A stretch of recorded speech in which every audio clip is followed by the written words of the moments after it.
Tides.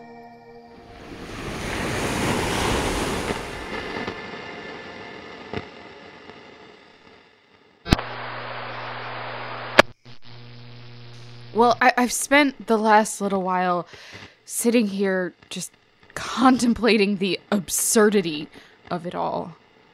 I traveled across the stars on a speck of metal to hit a slightly larger speck of water and dust impossibly fast, the whole time spinning around at nausea-inducing speed. Then I fell through the atmosphere of a mostly unknown planet on fire the entire way and crashed into an ocean undergoing massive tidal fluctuations. And that was before anything went wrong. But what got me at last was a short, awkward drop from a ledge onto rocks. This might surprise you, but I've never broken a bone in my life. I wasn't a sedentary kid. I swam and hiked and ran track. I was just lucky and never really got badly injured. I've gotten a mild sprain before, and this feels worse, but I don't know what a hairline fracture feels like. Nor do I have the training or the medical knowledge to even hazard a guess. Biologists are not doctors. I do know that the bone isn't sticking out, so that's a good thing, I guess. I know just about enough to take some aspirin, which was quite a trick. It involved me opening my visor a crack while holding my breath, tossing a sealed little sharp-edged packet into my face, specifically right in my eye, closing the visor, and then pulling in my arms and struggling to open it for about 20 minutes. Jeez. I'm halfway up the rocks. I haven't moved much except to scoot and drag myself up the slope a little.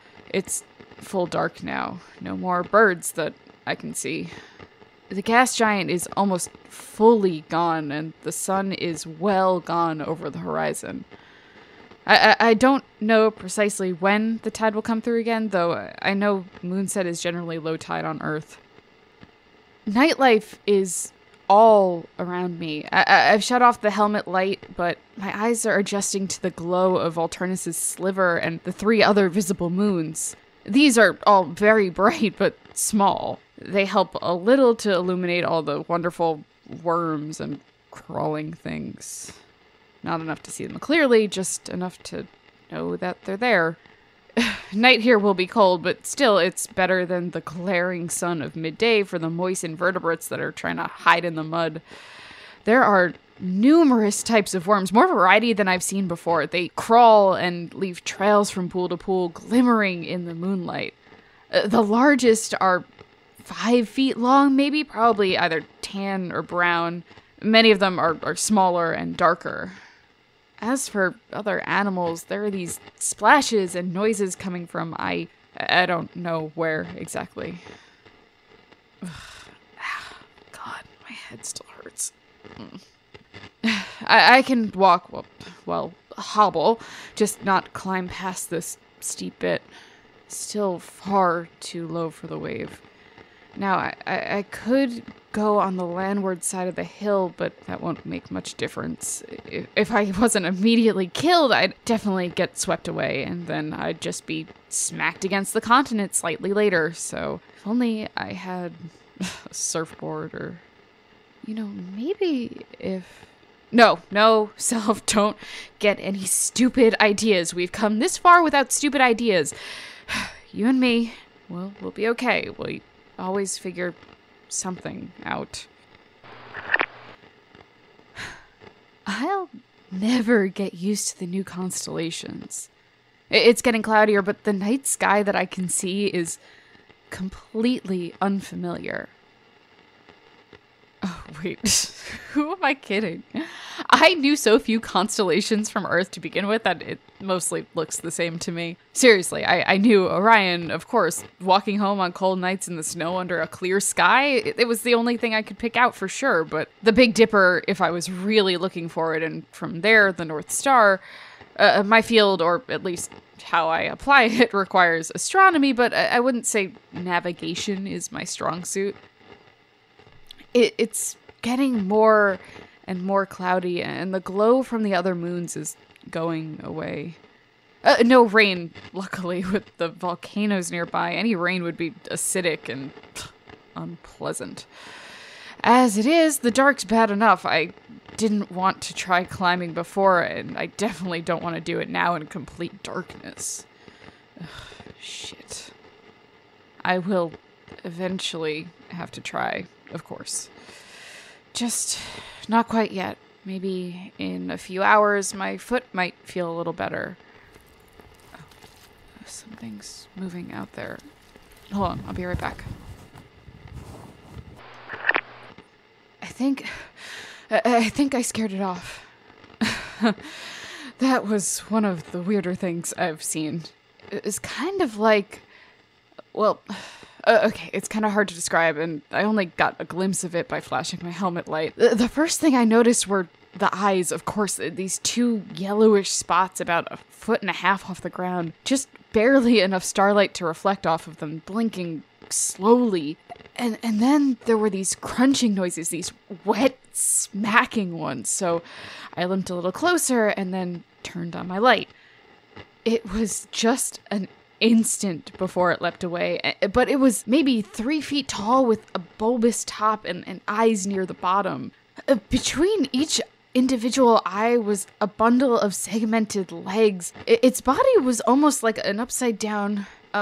did you ever have that, like, horrible waxy candy on Halloween? Dots, I think they're called dots. It was like that, but fuzzy looking and dark at the top, fading into, like, a lighter gray on the bottom. Down there was a sort of mouth that I couldn't see well, and what looked like the ends of half-eaten worms hanging out. It was crouched, slurping up the worms like you would slurp up your grandma's linguine. Oh, God. Sorry, that sounded way less gross and way more folksy in my head. Ugh. So it leapt behind a boulder, and I do mean leapt. It was surprisingly athletic. I waited, then tried to get to a position to see around, but it was gone. There was some disturbed soil on the ground, so I suspect it burrowed into the mud somehow. There might be more of them in the area as well, either hiding or walking around unseen, which is a pleasant thought. In the gloomy distance, there are these flashes of light, like eyes, green, yellow, some of them reddish. Nighttime, low tide, before it's cooled down too much, that's the time for predators. The big shellfish are safe, however, from anything without a large beak or a jackhammer, and the worms are easy and abundant prey. Oh, God. I just imagined being stuck here long enough to consider eating a foot-long rubbery worm.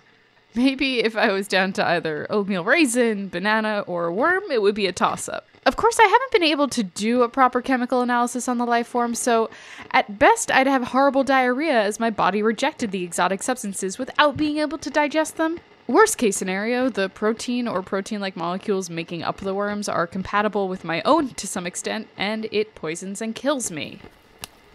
Wait, sniffling nearby. Another possible large animal. Hold on. Okay.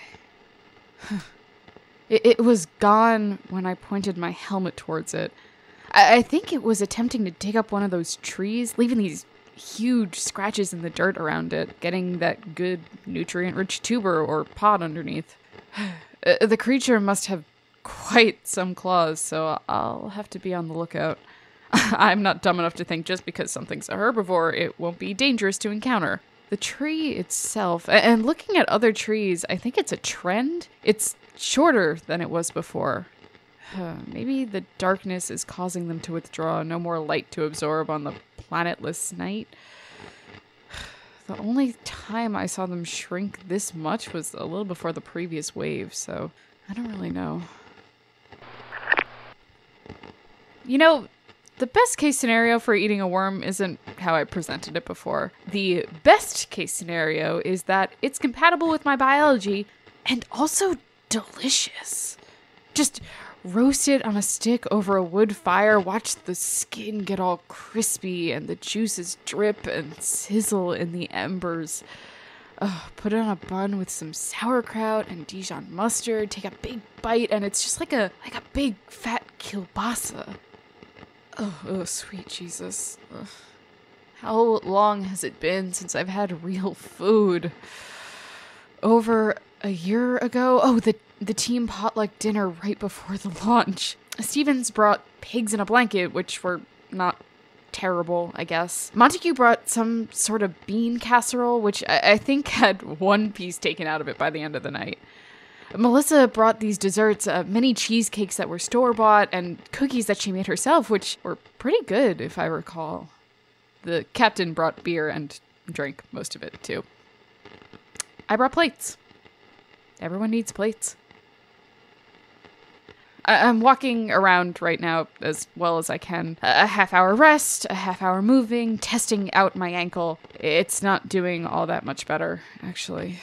Mostly I'm finding and picking up ration bars that were scattered around after I fell, getting into little crevices in the rocks. One was broken into by something. That's not ideal, but at least they're sterile in theory. It has raisins in it anyway, so... Unless... Oh no, that could have been a chocolate chip one. Oh, I hope not. My ankle feels a lot better now, though it's swollen tight inside the boot. I'm in among the shells, taking a quick look around before I try climbing up again. No gas emissions directed at me, even when I placed a hand on the shell, so the sign stimulus must be very specific to initiate the action. Something like a beak tapping sets it off, but not light touches. The larger predators I've seen wandering around here may not merit being driven off since they can't penetrate the shells at all. Probably they are beneficial since they limit the populations of worm-like creatures. These shells are so impressive when you look at them closely. Huge, not remarkable in color, but with these subtle patterns and markings. The growth patterns seem to spiral around from the attachment to the hatched opening, retaining an overall almost spherical shape that I think is slightly narrower in the cross-section in the direction that faces the brunt of the wave. The shell continues a bit into the rock itself at the bottom, adhering with a kind of mortar or cement more crude-looking than the shell itself. Stevens, I want you to look into some papers in our database on shell growth since I can't remember anything about it right now. Not that knowledge of Earth organisms can give us much insight other than the broad strokes. I'm not even sure what material these are made out of. Calcium carbonate is the obvious choice, but who knows how many ways there are to solve the same problems, you know? They definitely hum a bit to the touch, and the tendrils connect neighboring shells. I've noticed some cohabitation by parasitic organisms, pushing open the hatch at the top and crawling in and out. And these animals are about the size of a small dog, but mostly are tentacles with these tiny, squinty eyes. They creep out and grab a worm or something else and then slither up the side and back in again. It's interesting. The hatch almost seems designed to let them in and keep other things out. I'm reminded of many mutual relationships on Earth where allowing one beneficial house guest keeps unwanted ones in check. I'm going to slowly limp up the hill a bit, rest a moment, and then try to climb again. You know, I've noticed the tree-like plants are much shorter now, extending and retracting like that must be energetically costly. Which explains why they need to filter feed as well. At night, though, there's no reason for them to extend, so with Volturnus gone, they retreat and wait for the wave to come. That's the theory, at least. More notes from a higher vantage point. I can see a little better now that Juturna has come out from behind the clouds. It's only a little smaller in the sky than Earth's moon. You know, I think it's funny that Juturna is Fontis' mother in mythology, yet Fons is the larger and more interesting satellite of Volturnus. We should have waited to start naming them till we got close enough to actually see them clearly. In the cold reflected light, I can see the shells, half-shadowed giant unmoving lumps. I'm up past most of them now. I am trying to keep an eye out for any larger animals around. I think I saw our tree digger earlier. It was slow moving like a bear-sized creature with humongous claws. Luckily, it and most of the other creatures are keeping away from me. but there's no time to really observe more. I've been hanging out down here for far too long at this point. I need to start climbing. Hello? Hello? Can you hear me? Oh, fucking this stupid thing is coming. Fred! Oh, hey, shit. Hey, okay. Hey, can you hear me, Fred? Montague? Shit, of all the people. Montague, yeah, I can hear you. Come in. Roger, whatever the fuck. Am I even using this right? The stupid button fell off last week and... God, Fred! You're coming in clear. Jesus, I can't believe you're alive. Gee, getting a strong signal from the beacon. Mm-hmm. We've got your position down. How is it down there? Oh, you know... It's great. Just that nice ocean breeze, lots of places to make sandcastles and pretty seashells to look at. Oh, you know, and also the constant fear of death and being lost forever in the relentless crushing force of the sea. Yeah, I have a nice place up on a rock, and I eat granola bars all day, and I get to poop in an envelope. Oh. And I'm also out of envelopes. Okay.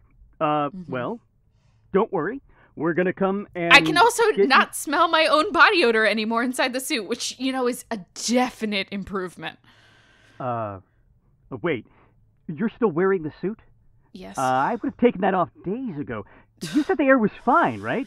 We've only gotten spotty reception of your signal, but I didn't realize that you would... Contamination, Montague! Just for a second have a thought about the biosphere I'm in. It's way more important than my own comfort. Right. How could I possibly justify ruining this for future research? I get it. But if you had do you? Because what did you do on Alpha Centauri? Did you just rub yourself all over the rocks? Well, that was the geologic survey. We aren't so strict about what... Sure. All right, anyway, did you get the supplies that we dropped? Yeah. By the way, if it was your stupid idea to include chocolate chip and raisin oatmeal, I will literally come up there No. Fred, that was, I distinctly remember that was Stevens. I told him not. I said, don't put that in there. She will fucking destroy you when she sees you next. Like, destroy, and... I'm gonna kill him. Anyway, I told him not to put it in there. I put the chocolate chip in there. That was me that put the chocolate chip. Well, it's because I care. All right, look. We got it close as we could. You know, damn it, we've all been worried about you. Melissa and the captain have been trying to calculate when we'll be able to send the dropship to pick you up. But it's difficult with the radiation and the debris field and everything. It's a damn good thing that Tellus planned for a full month in orbit. Otherwise, we'd probably have to just Otherwise, what? You just leave me here because the corporation said so? Yeah, that figures. I know the mission comes first. That's what we signed up for. I can accept that. No, definitely not. Look, like I said, we're coming down to get you very soon.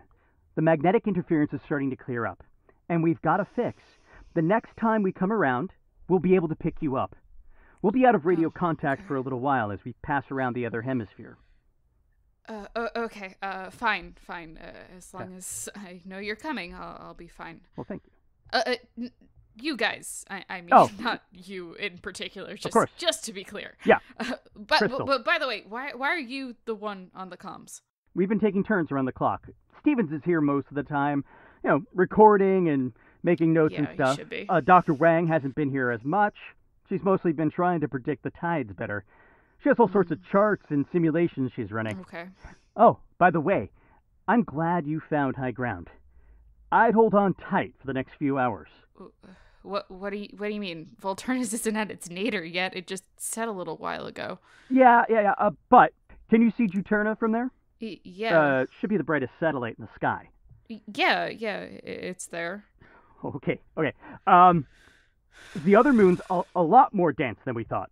You know, really exciting for mining prospects, actually. I can't wait to take some samples of its crust. And, all right, look, but this time of, month, I guess, it gets really close and offsets Fonz's tides. You know, really, really cool. You know, even though it's probably the source of fuck you've been having. me. When, Robert, when? Huh? When's the fucking wave, Robert? In about 20 minutes. Montague. Robert, I hurt my leg. I'm down below the high tide. I don't think I can climb back up in time. Jesus motherfucking Christ. Okay. Hold it. Okay, we could do this, Fred. You need to get behind something. Like, tie yourself to a heavy rock, and once the force has passed, you could swim back up. Well, fuck, Robert. I was in a metal sub with a solid anchor last time. That's not gonna work. Oh, shit, you're right. All right. Wait. So many people up here. I may have a unorthodox idea. What? Fred? Oh, come on, you fucker! Get out of the way! Ugh. What did you just do? I served an eviction notice. On who exactly? Wait a minute. I let me wedge this rock in here. Oof. Okay. There we go. Montague, how much time? Closer to 15 minutes now. Oh, okay. Robert, I'll be out of contact for a little while. Possibly you'll be out of range by the time I'm back out. Out of where?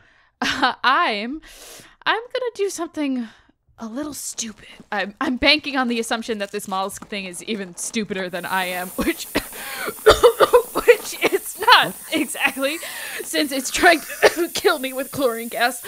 Oh man, this close up, I feel like I can almost taste it. That is not good. Ugh.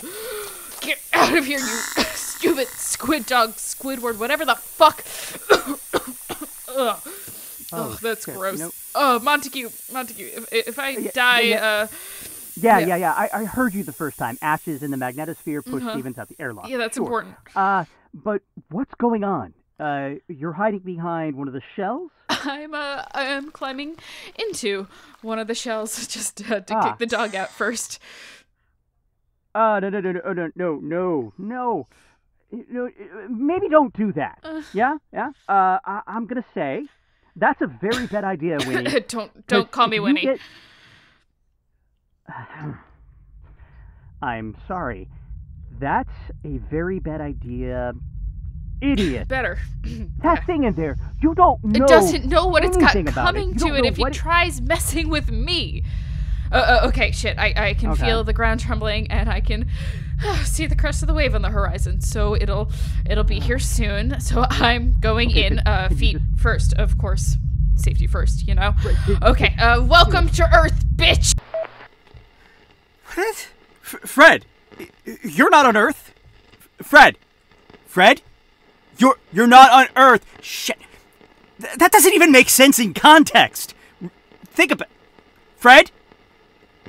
Son of a bitch! Fuck!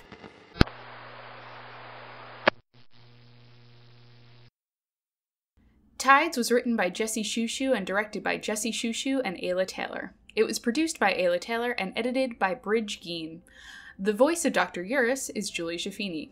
Dr. Robert Montague was voiced by James Oliva.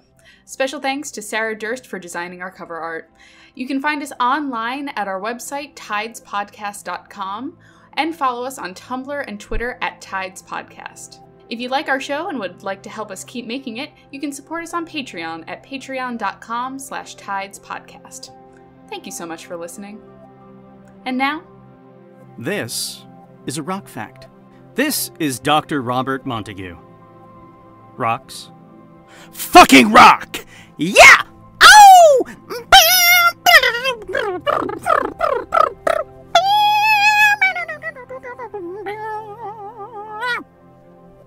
Just showing you how it's done.